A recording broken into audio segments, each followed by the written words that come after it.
Why? Because in order to open an account, you need to have an ID. Right. And I have to say that when I started this job, there were actually very little countries in Africa or Latin America that had one ubiquitous type of ID, and certainly that it was digital, and certainly that it was biometric. And we've really worked with all our partners to actually help that to grow this. And the interesting part of it is that, yes, it is very necessary for financial services, but not only. Sure. It's also good for school enrollment. It's also good for health, who actually got a vaccination or not. It's very good to get your subsidies, from the government. So this has not only effect to the financial services. It's a very important issue. Well, many have started paying for things with our phones, even watches. One company, though, wants to take that technology to another level by implanting a chip in your hand.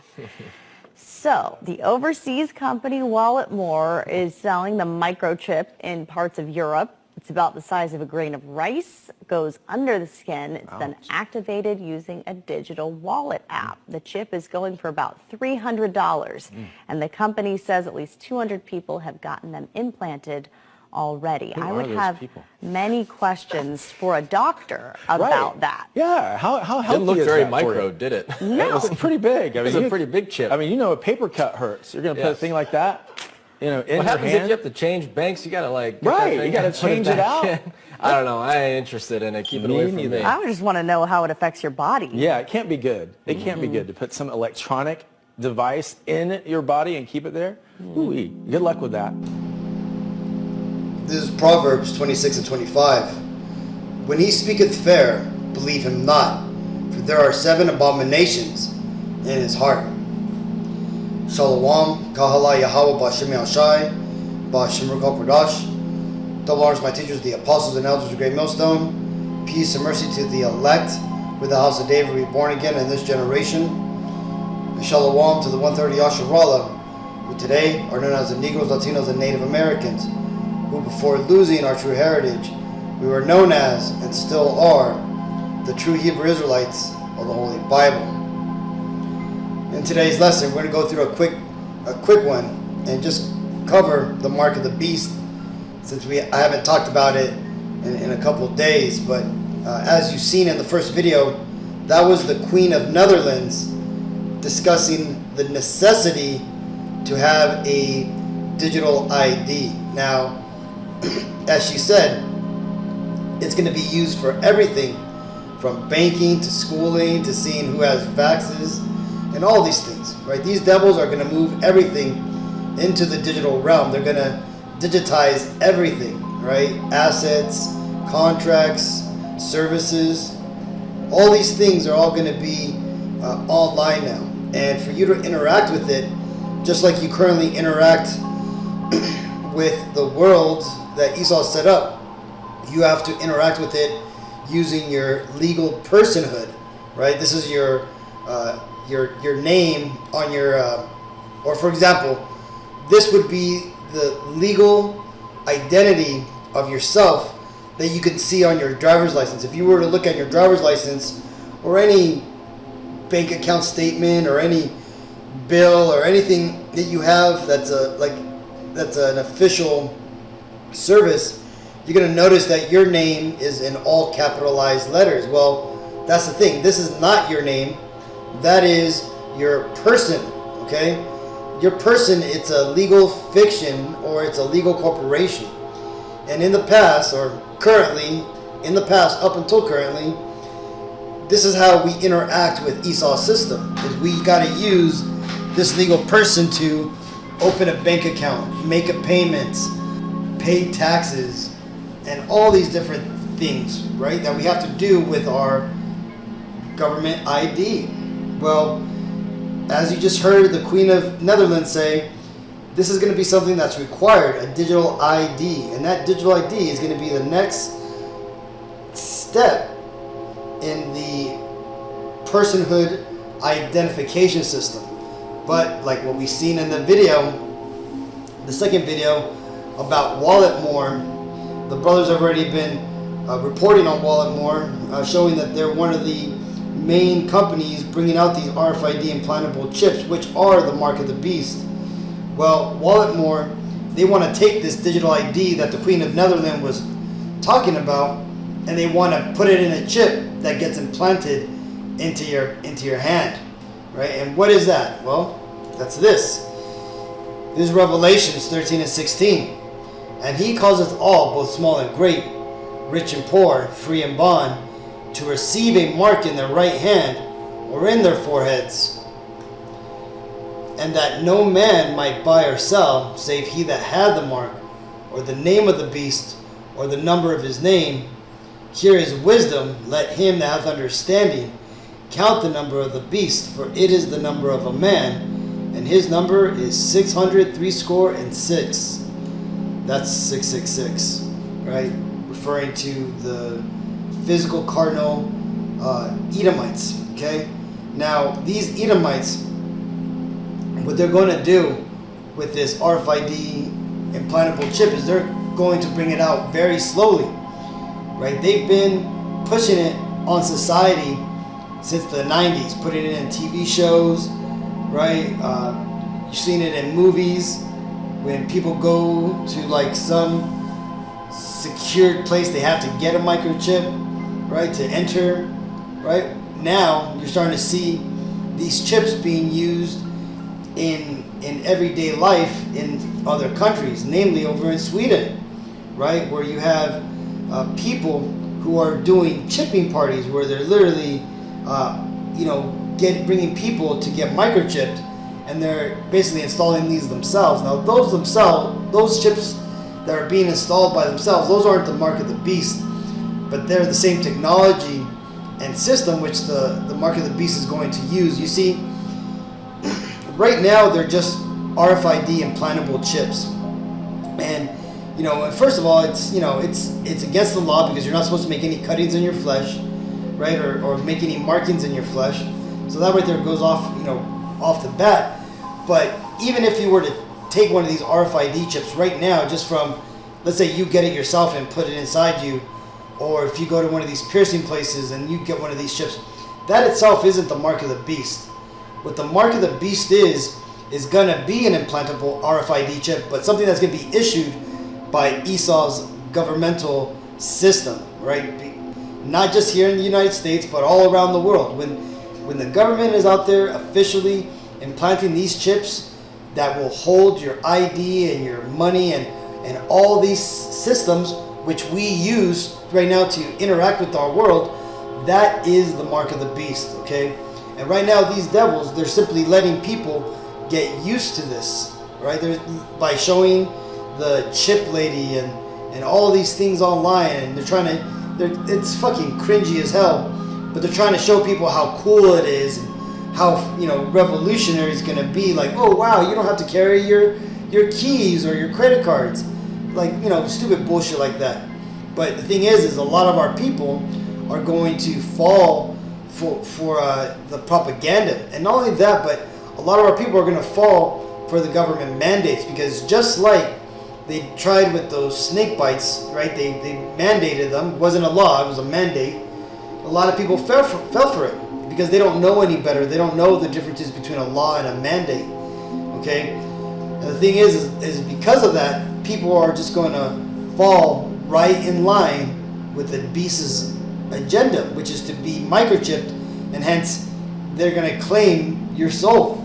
Okay? Because when you get into the implanting or the cutting and making an incision into your body by your master, right? This is an indication that the slave wants to join himself onto the master forever, and that way he could stay there and continue to live with his master and be in that same state.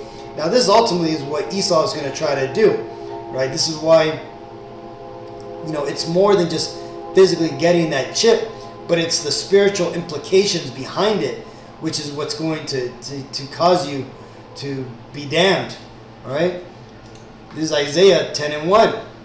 Woe unto them that decree unrighteous decrees, and that write grievousness which they have prescribed. So, like I said, when the government makes this mandatory, that's when we're going to start seeing a lot of crazy laws come out, right? The whole C-19 hoax was a test run, and we could see all the crazy laws that they brought out, from closing down societies, not letting people go and bury their loved ones, visit their dying in the hospitals or retirement homes, right? They had children fucking playing instruments through cutouts in their paper mask, as if that was gonna help them, right? The thing is that this world is so full of followers that I'm sure all you Akim have heard it, but there's people in this world that do not have an inner monologue. They have no internal thought. Okay, they just do what they're told, and their thoughts come from the outside world. Okay, now yes, they have opinions and everything, but they're not deep. They're not deep thoughts. They're not things that require meditation upon. They're just your everyday Babylonian. And why is this? Well, this is because there's been years of propaganda pushed upon the people, even before Obama, approved propaganda to be used on U.S. citizens. There was still covert propaganda being pushed on the Americans, and also, for the most part, for around everybody around the world. And we know these things like, but the Bible is bad, or God is, make believe, and love is love, and all these type of things that were pushed on the people, right? These are the mental weaponry that Esau is going to use in that day when he makes the mark of the beast mandatory, right? And it's gonna not be like immediately. They're gonna more likely bring it out as an option, just like what they've done right now with the Real ID across all the states in the United States, where they're asking people to get it, when they upgrade their driver's license to get the Real ID and stuff, they're letting people, slowly migrate over to that. And that's what's going to more likely happen with the RFID chip. We're going to see a slow, progressive rollout. And right now, it's the first stage of it, where the people themselves start to adopt it. And then pretty soon, you're going to see people who have RFID implantable chips start to request support or services for their chips, right? They're going to want to be able to take their credit cards and implant the number or insert the number into their chip, so they don't have to carry a card. You're going to see people demand that their IDs be digital compatible, right? This is why, was it last year that Apple came out with a digital ID conversion, where you could take your California or your government ID, scan it into the Apple phone, and then Apple would, they would apply an SSL certificate to it to make it look legitimate, and it then can be used as a legit ID or governmental ID.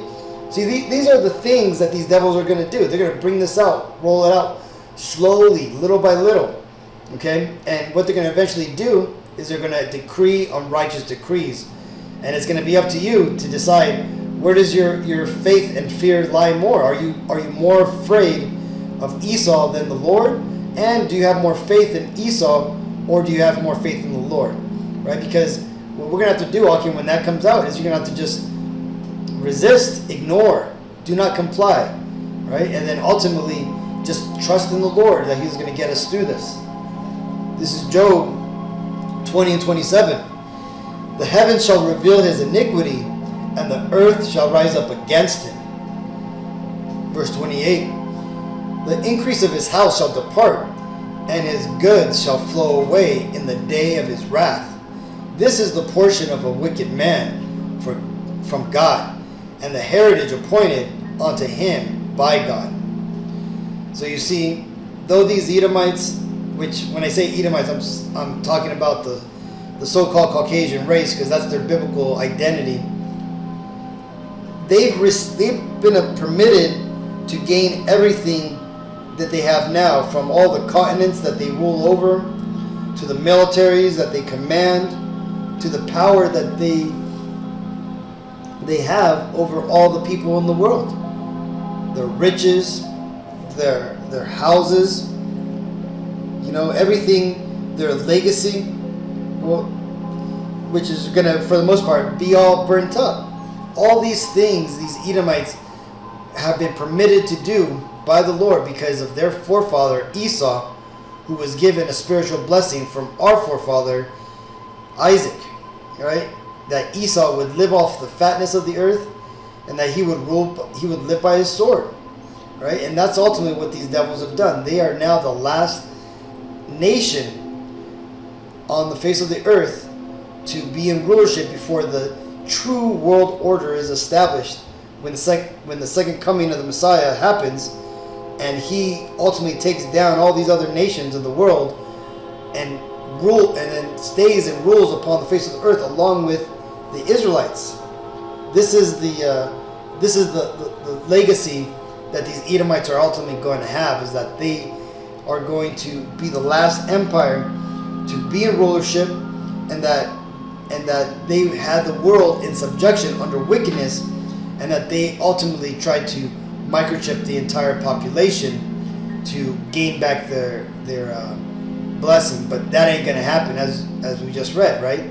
The heavens shall reveal his iniquity. What does that mean? That's talking about like the satellites, all this information, the videos that you're literally watching right now, and that the apostles and the elders and the brothers make, right? Revealing these Edomites for what they've done. And we've done it so much so now that now even Christians are mimicking a lot of the teachings of the Hebrew Israelites, because this is the truth, and they know it's the truth, but they try to take it and spin it. But the point being is that these Edomites, you know, they're still marching forward to bring forward their RFID microchip implants, but ultimately that's going to fail, because these devils, they're prophesied to not succeed, but to ultimately be destroyed in their futile attempts to take over the world and regain back their birthright. So either way, Akim, I just wanted to share these clips, thought they were interesting. Until the next time, I want to give all honor and glory and praises to Yahweh, B'Ashem Yahushai, B'Ashem Rakal Kodash. Shalom.